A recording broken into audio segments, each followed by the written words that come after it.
اعوذ باللہ من الشیطان الرجیم بسم اللہ الرحمن الرحیم وبالوالدین احسانا وقال النبی صلی اللہ علیہ وسلم الجنۃ تحت اقدام امہاتکم سبحان ربک رب العزۃ عما یصفون سلام علی المرسلین والحمد للہ رب العالمین اللہم صلی علی سیدنا محمد وعلی آل سیدنا محمد مبارک وسلم اللہم صلی علی سیدنا محمد وعلی آل سیدنا محمد مبارک وسلم اللہم صلی علی سیدنا محمد وعلی آل سیدنا محمد مبارک وسلم۔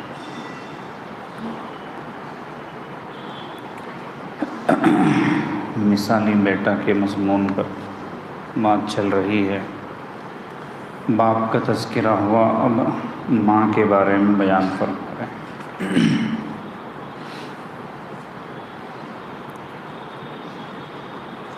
فرماتے ہیں ماں حسن سلوک کی سب سے زیادہ حقدار۔ ماں باپ کا اور خاص طور پر اپنی والدہ کا بہت زیادہ اکرام کریں۔ ایک صحابی رضی اللہ عنہ فرماتے ہیں کہ میں نے عرض کیا یا رسول اللہ، میں کس کے ساتھ بھلائی اور نیک سلوک کروں؟ حضور صلی اللہ علیہ وسلم نے فرمایا اپنی ماں کے ساتھ۔ میں نے عرض کیا پھر کس کے ساتھ؟ آپ علیہ السلام نے فرمایا اپنی ماں کے ساتھ۔ میں نے عرض کیا پھر کس کے ساتھ؟ یعنی تیسری دفعہ پوچھا تو آپ علیہ السلام نے فرمایا اپنے باپ کے ساتھ۔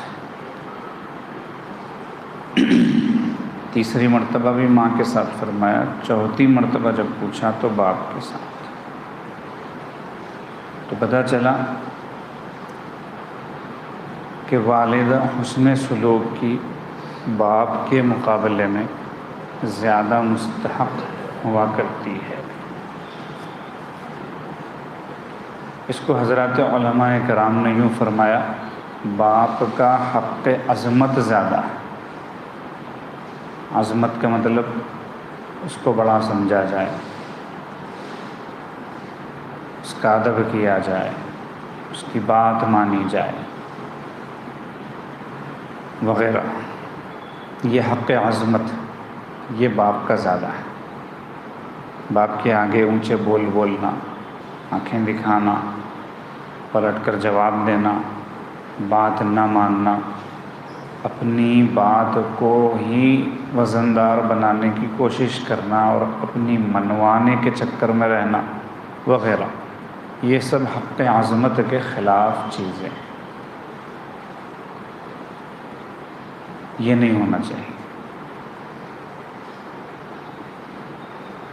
اور فرمایا حضرات علماء کرام نے نبی علیہ السلام کی اس حدیث مبارکہ کی روشنی میں کہ ماں کا حق خدمت زیادہ ہے۔ حسن سلوک کی بات جب پوچھی گئی آپ علیہ السلام سے تو آپ نے فرمایا 3 دفعہ ماں کے ساتھ حسن سلوک، مطلب خدمت ماں کی زیادہ۔ ویسے بھی باپ خدمت کا زیادہ محتاج ہوتا نہیں الا ماشاء اللہ، بس یہ ہے کہ عمر کے آخری حصے میں اگر بستر پر پڑ جائے اور چلنے پھرنے کے قابل نہ رہے، بیمار ہو جائے وغیرہ وغیرہ، تب یقیناً پھر وہ خدمت کا مستحق ہو جاتا ہے، اور اس وقت خدمت کرنی بھی چاہیے۔ یہ نہیں کہ حق عظمت ہی زیادہ ہے تو بس ان کو بڑا مان لیں گے، ان کا اکرام کر لیں گے، عزت کر لیں گے، کافی ہے، خدمت نہیں کریں گے، ایسا نہیں۔ اگر وہ خدمت کے محتاج ہو گئے تو پھر ان کی خدمت بھی ویسے ہی فرض ہے جیسے آپ ماں کی کریں گے۔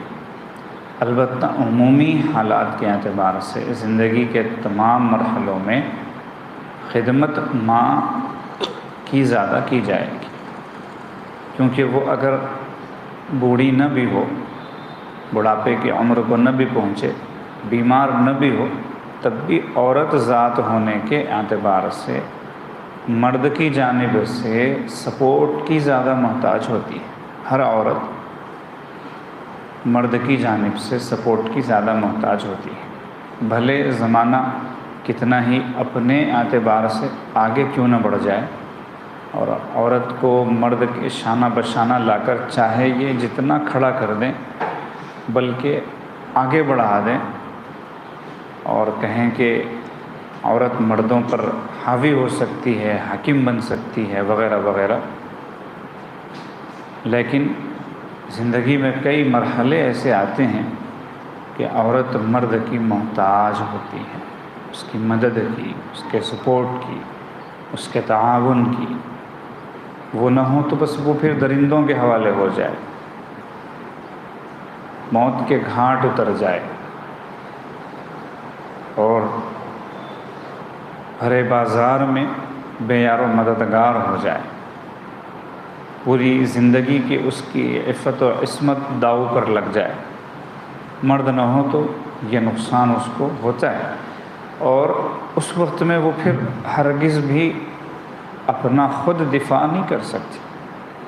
چاہے لاکھ دعوے کر لیے جائیں کہ عورت مرد کے برابر ہے، لیکن اس وقت میں عورت اپنی مدد آپ نہیں کر سکتی. اپنی مدد آپ کرنے کی صلاحیت اللہ نے صرف مرد میں رکھی ہے، عورت میں نہیں رکھی ہے.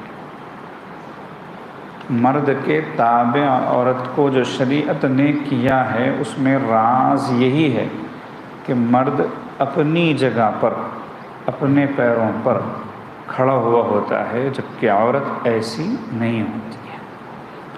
یہی وہ وجہ ہے کہ ماں کا حق خدمت زیادہ ہے. خدمت ان کی زیادہ ہوگی، عظمت باپ کی زیادہ ہوگی.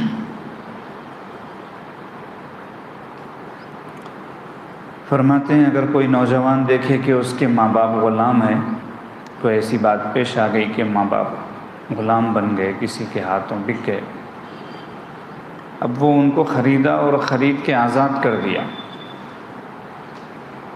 تب بھی ماں باپ کا حق اس نے ادا نہیں کیا.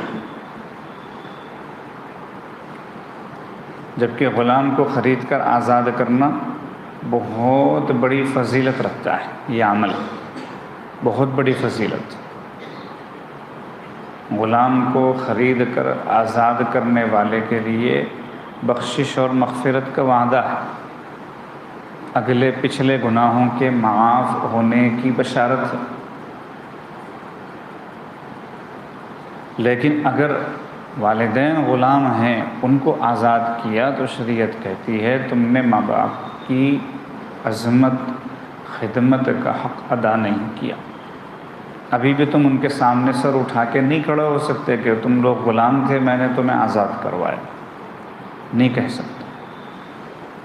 مشہور ہے نا کہ اپنے کندھے پر بٹھا کر طواف کروایا اور نبی علیہ السلام سے پوچھا اس نے کہ میں نے حق ادا کر دیا، تو آپ نے فرمایا کہ حق تو آگے کی چیز ہے. تم جب دنیا میں آنے والے تھے اس وقت تکلیف کی وجہ سے ایک دفعہ اس کی زبان سے جو آہ نکلا تھا اس کا بھی حق ادا نہیں ہوا. تو دنیا میں 3 لوگ ایسے ہوتے ہیں جن کا حق سامنے والا کبھی بھی ادا نہیں کر سکتا کسی بھی وقت، چاہے ان کے سامنے وہ اپنے آپ کو ایسے قربان کرے کہ اس کا ایک ایک ٹکڑا الگ ہو جائے جسم کا، لیکن پھر بھی حق ادا نہیں ہو سکتا. ایک تو خود اس کے والدین ہوتے ہیں، دوسرے اس کے استاذ ہوتے ہیں جنہوں نے اسے پڑھنا لکھنا سکھایا، جنہوں نے اسے جاہل سے عالم بنایا، بے جاننے والے سے جاننے والا بنایا، اور تیسرا اس کا پیر ہوتا ہے، اس کا مرشد ہوتا ہے جو اس کی انگلی پکڑ کے اس سے اللہ سے ملایا. یہ تینوں وہ ہوتے ہیں جن کا حق انسان کبھی بھی ادا نہیں کر سکتا، کبھی بھی. حتیٰ کہ اگر کسی کو اللہ پاک عمر نوح دے دے، نوح علیہ السلام کو جتنی لمبی عمر ملی تھی وہ دے دے، اور وہ بندہ پوری زندگی نہ صرف اپنے پیر بلکہ پیر کی پوری نسل نہ صرف اپنے استاذ بلکہ استاذ کی پوری نسل، اور ایسے ہی والدین کے گزرنے کے بعد والدین کے رشتہ دار، والدین کے دوست احباب، ان سب کی خدمت میں لگا رہے، ان سب کا حق ادا کرتا رہے، تب بھی والدین کا اور استاذ کا اور پیر کا حق ادا نہیں ہوگا۔ یہ بات اپنے ذہن میں رکھنی چاہیے۔ عموماً پیسے والی اولاد یہ سمجھتی ہے کہ پیسہ تو سارا ہمارا ہی لگ رہا ہے، اور ماں باپ کے تو فعل تو فلاں فلاں بہن بھی پل جا رہی ہے، اس کے بچے بھی پل جا رہے ہیں، اور وہ فلاں بھائی بھی پل جا رہا ہے، تو میں تو مائی باپ ہوں، والدین ہیں بس نام کو ہیں، باقی تو اصل میں ہوں، میں کھلا رہا ہوں، پلا رہا ہوں، پہنا رہا ہوں، پال رہا ہوں۔ پیسے والی اولاد کے ذہن میں اس طرح کی فسادی بات پیدا ہوتی ہے۔ فسادی بات کیوں؟ اس لیے کہ یہ شیطان کی طرف سے آتی، اور وہ پھر ماں باپ کے ساتھ بدتمیزی کرنا اپنا فرض سمجھتا ہے کہ میرے لیے معاف ہے، میں ان کو جھڑک بھی سکتا ہوں، ناراض بھی ہو سکتا ہوں، تیز آواز میں ان کے سامنے بات بھی کر سکتا ہوں، کچھ بھی کر سکتا ہوں، بارہ خون اپنے لیے معاف سمجھتا ہے، حالانکہ یہ غلط۔ ایک اصول ہمیشہ یاد رکھنا چاہیے کہ جب بھی ہماری وجہ سے کسی کا بھلا ہو رہا ہے، چاہے مال کے اعتبار سے، چاہے کسی بھی اعتبار سے، سامنے والے کا اگر بھلا ہو رہا ہے تو یہ سمجھنا چاہیے کہ اس کی برکت سے اللہ پاک مجھے اس کے ساتھ بھلا کرنے کی توفیق نصیب فرما رہے ہیں۔ یہ اصل برکت اسی کی ہے، میرا کمال نہیں۔ مجھے پیسے اگر اللہ نے دیے ہیں اور میں خرچ کر رہا ہوں تو یہ میرا اپنا کمال نہیں، یہ اسی کی برکت سے اللہ نے مجھے پیسے دیے ہیں اور مجھے اس کی خدمت پر مامور کیا ہے، یہ میری سعادت مندی ہے۔ یہ کوئی تواضع والی بات نہیں، یہ اصول والی بات۔ کیوں؟ اس لیے کہ نبی علیہ السلام نے فرمایا کہ تمہیں جو روزی روٹی ملتی ہے اور اللہ پاک تمہاری جو مدد فرماتے ہیں وہ تمہارے کمزوروں کے صدقے اور طفیل کرتے ہیں۔ هل تنصرون وترزقون الا بضعفائکم، تمہیں جو ملتا ہے نا وہ تمہارے کمزوروں کے صدقے ملتا ہے۔ گھر میں ایک بیمار ہوتا ہے، معذور ہوتا ہے، کمزور ہوتا ہے، اس کی برکت سے اللہ پورے گھر کو دے رہے ہوتے ہیں۔ اب جس کے ہاتھ میں آ رہا ہوتا ہے وہ یہ سمجھتا ہے کہ یہ میری وجہ سے، حالانکہ اس کی وجہ سے نہیں۔ ظاہر سی بات ہے جو کمزور ہے، معذور، لاچار، مجبور ہے، وہ جا کے کما تھوڑی سکتا ہے، محنت تھوڑی کر سکتا ہے، وہ تو بیڈ پر پڑا ہوا ہے۔ تو وہ جو پڑا ہوا ہے نا، اس کی برکت سے اللہ پاک جو صحت مند ہے اس کو نواز رہے۔ کیوں نواز رہے؟